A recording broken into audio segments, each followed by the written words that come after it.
es el tercer libro de Moisés y este libro fue escrito especialmente para ayudarnos a entender lo que significa que Dios es santo y que Dios espera también que nosotros seamos santos como Él.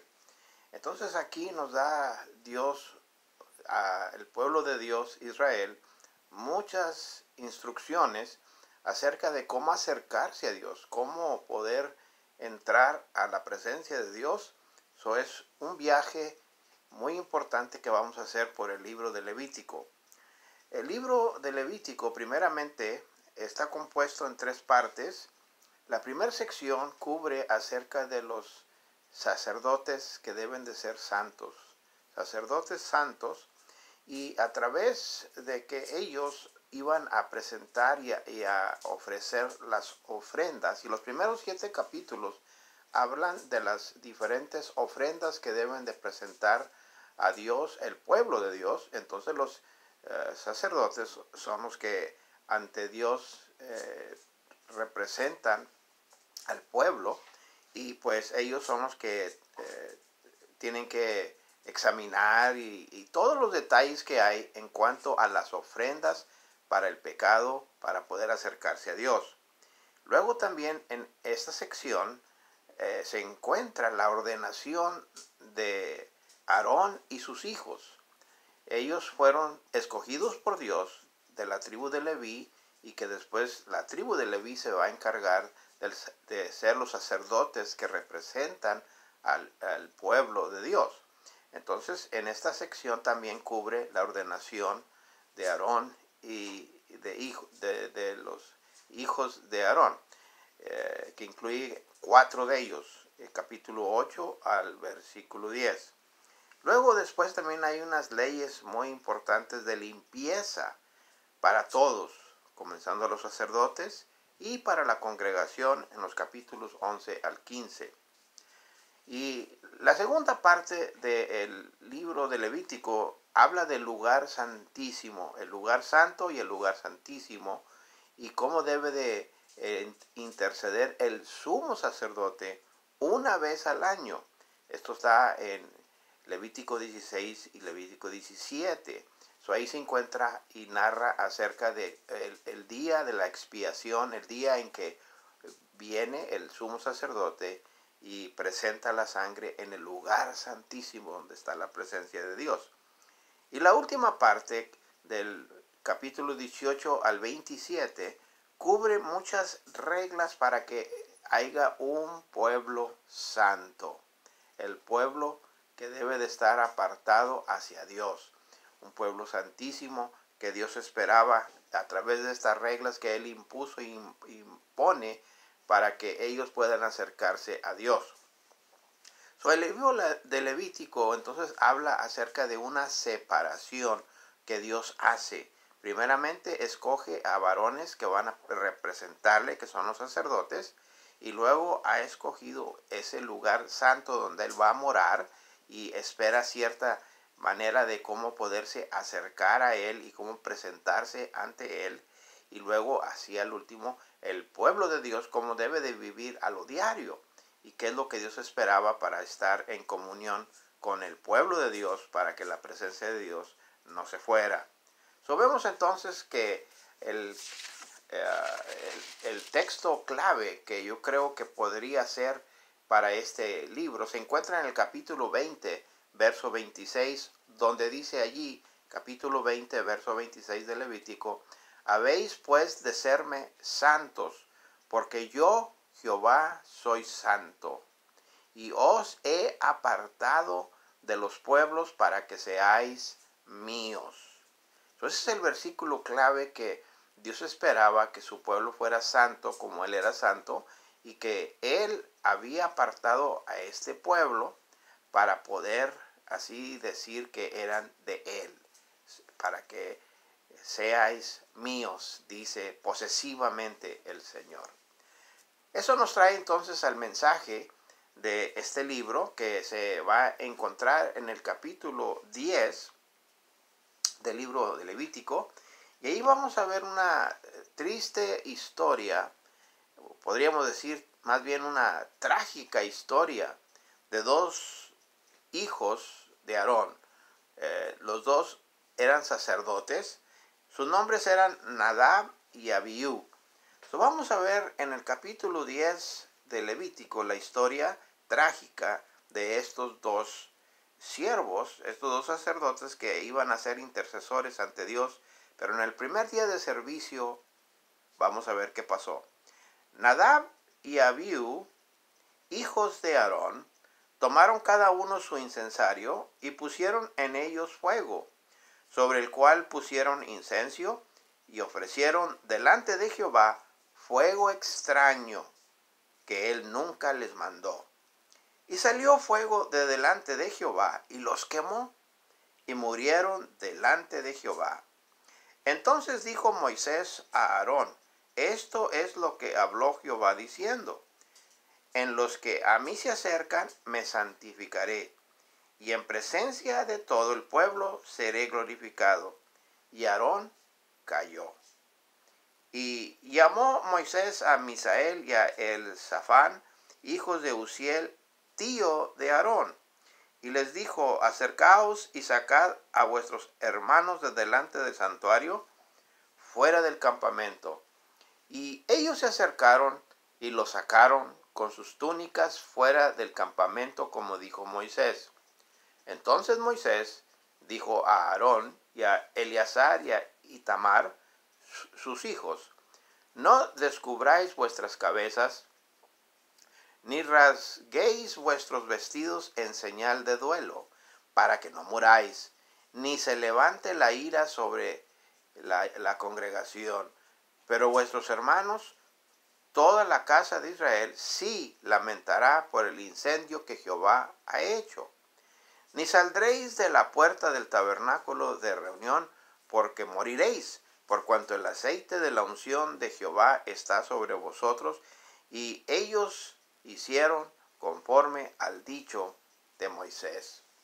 Aquí tenemos entonces que dos siervos de Dios, Nadab y Abiú, hijos de Aarón, hicieron algo que causó tragedia. Pero antes de eso, primera cosa que vemos acerca de estos dos varones, Nadab y Abiú: ellos eran hombres bendecidos y privilegiados.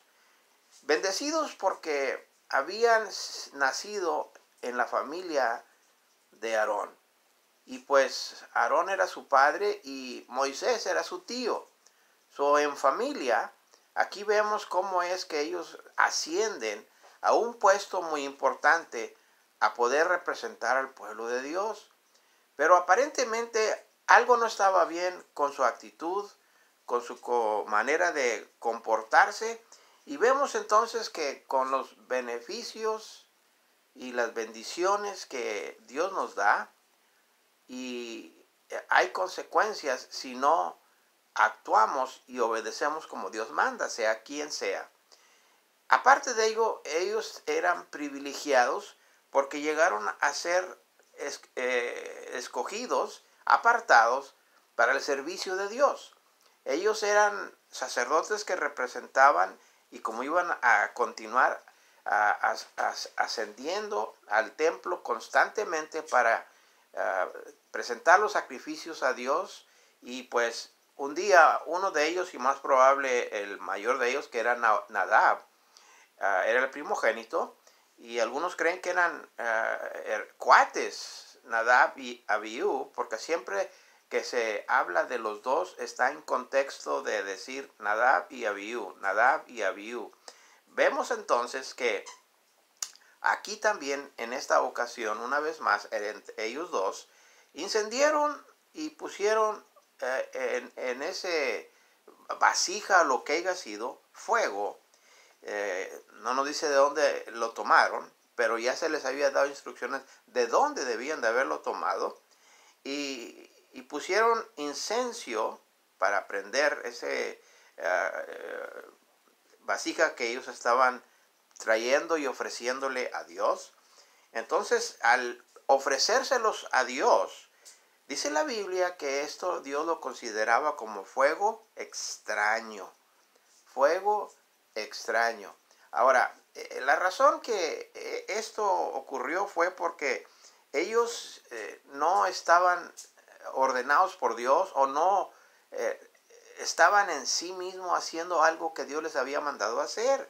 Ellos simplemente de su voluntad hicieron esto, pero no era la voluntad de Dios. Y dice ahí que no se los mandó Dios en el versículo 1. Entonces, porque Dios es santo y no se estaba haciendo las cosas como Él mandó, dice la Biblia que cayó fuego sobre ellos y los quemó. No los llenó, no los bendijo, sino fue un castigo, un juicio. Y murieron los dos delante de Jehová. Vemos que ellos hicieron algo extraño. Aunque eran hombres privilegiados y bendecidos, encontramos que hicieron algo diferente, algo que no les encomendó Dios, y eso era una lección que iban a tener que aprender los sacerdotes y el pueblo de Dios, que no podían hacer y actuar como ellos querían. Ahora, ellos cambiaron e hicieron de lo sagrado lo que ellos pensaban que estaba bien. Y parece algo simple, algo cualquiera que podríamos quizás decir no fue nada serio, simplemente porque tomaron el incienso de otra parte o de donde Dios no había dicho. Entonces ahí es donde vemos la falta a Dios de respeto. No había el respeto y hacer las cosas al trancazo. O sea, como a uno se le plazca, y no es así. Uno no puede hacer las cosas de Dios como sea. Es algo trágico y triste cuando el hombre piensa que puede conducirse ante Dios como él cree, o como él cree que es suficiente, o como él debe de conducirse. Hay varias lecciones que podemos ver en todo esto, en lo que pasó con a Nadab y Abiú. Y vemos de que aparte de ello, Dios tuvo que decirle a Moisés que sacaran a esos cuerpos que estaban muertos del lugar santo. Moisés ordena a un familiar de Aarón, familiar de él también, que sacaran a estos dos cuerpos fuera del campamento, que no los tocaran, que los agarraran, porque estaban vestidos de sus túnicas, de su vestuario sacerdotal, y fueron sacados, y el pueblo pudo ver cómo los llevaron afuera, y era una lección para todo el mundo. Vemos que entonces hay varias cosas que yo creo que podremos aplicar para ellos y para nosotros también. Una de las cosas que continúa diciendo en la narración, que no leímos, pero vamos a leer en este momento, en el capítulo 10, verso 8, miren nomás lo que nos dice también, aparte una lección que queremos ver.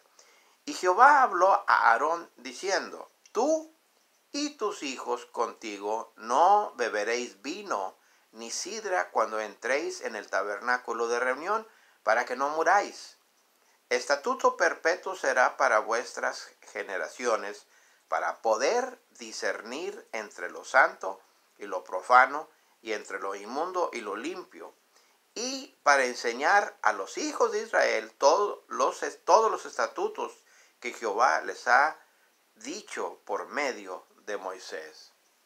Vemos de que hay una prohibición que Dios pone, comenzando de aquí en adelante, de que si alguien iba a servir, a ayudar o a hacer su parte en el templo de Dios, en el lugar santísimo, en el tabernáculo de Dios, no debía de tomar vino ni sidra.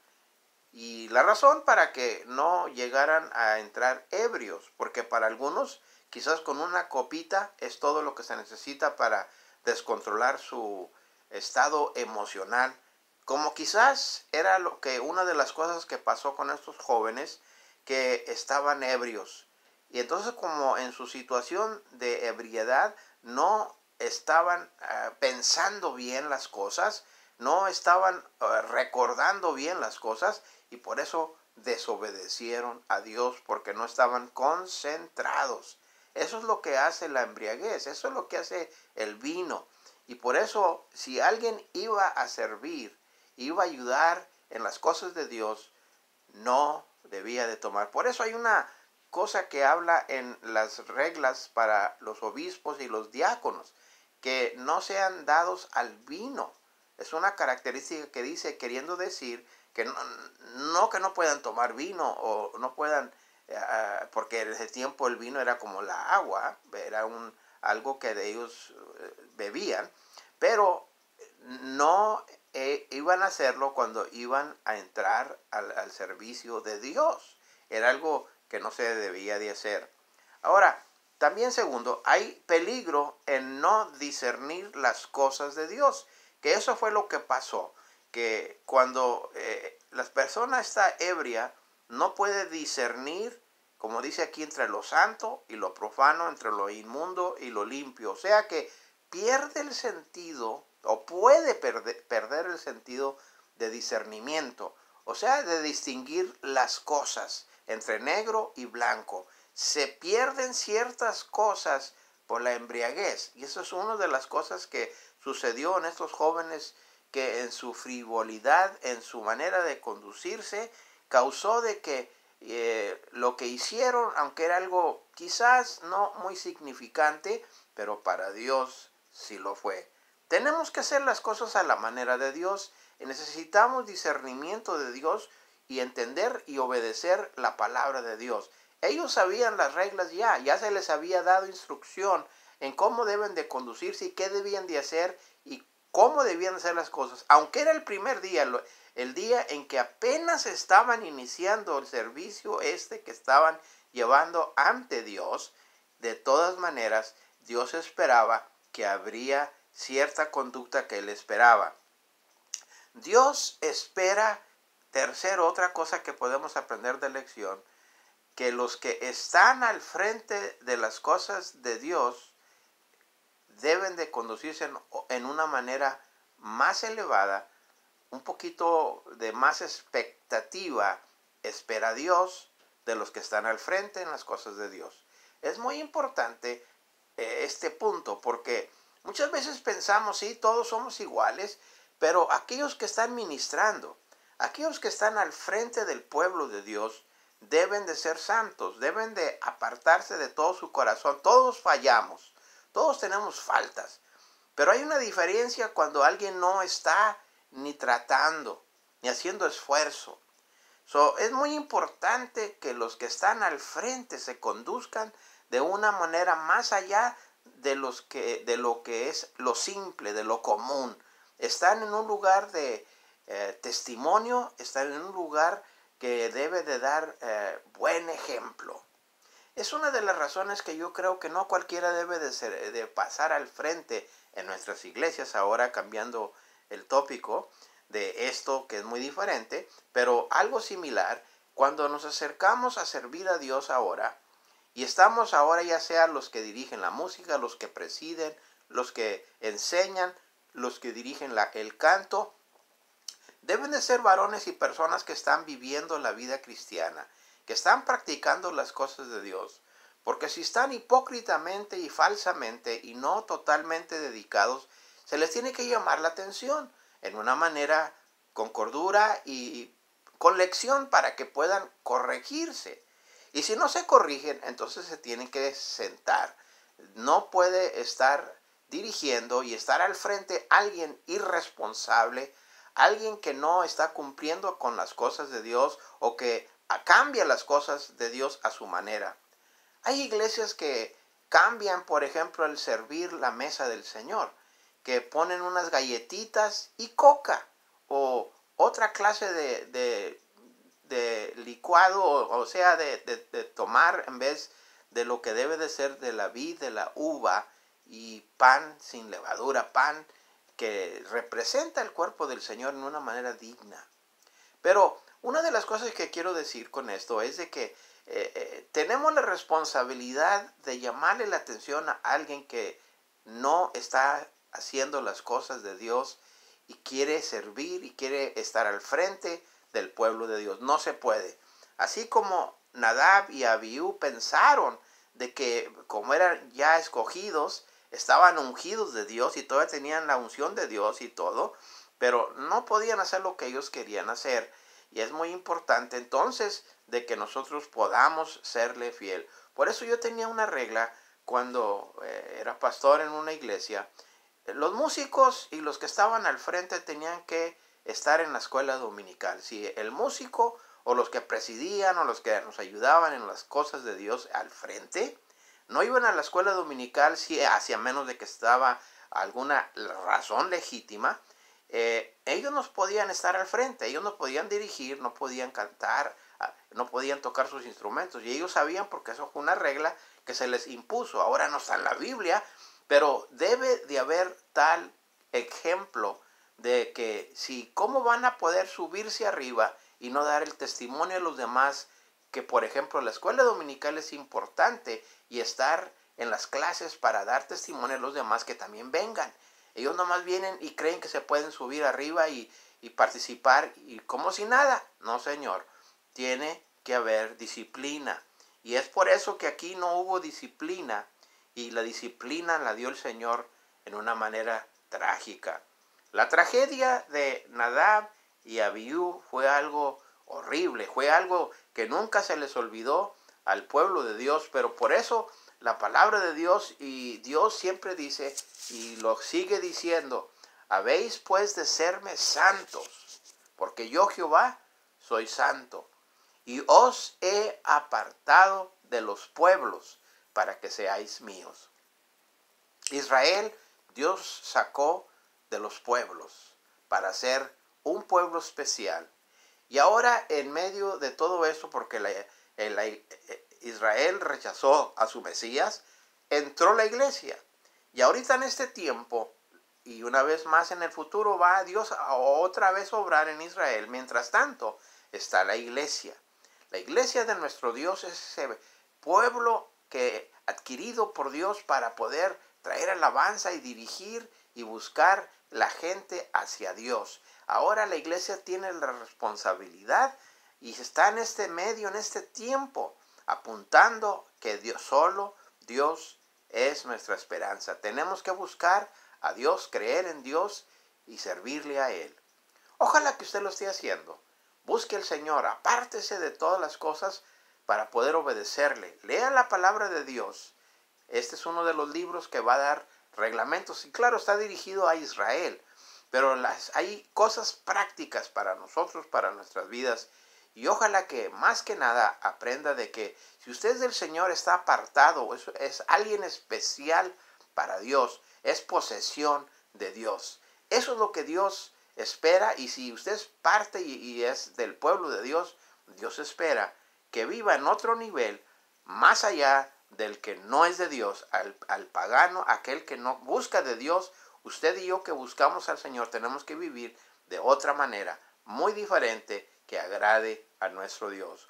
Que su vida agrade a Dios, que mi vida también agrade a Dios, que nuestras vidas agraden a nuestro Dios, porque Él nos ha escogido, y gracias a Dios porque estamos bendecidos y privilegiados de haber ser escogidos al creer en nuestro Dios. Gracias nuestro Dios le damos, porque usted nos ha escogido y ahora somos su pueblo. Y ahora queremos que usted nos use y nos dé sabiduría para cómo poder servirle mejor.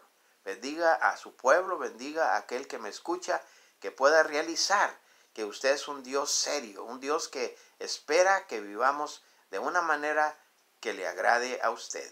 Gracias por su palabra que nos habla, porque lo pedimos en el nombre del Señor Jesús. Amén.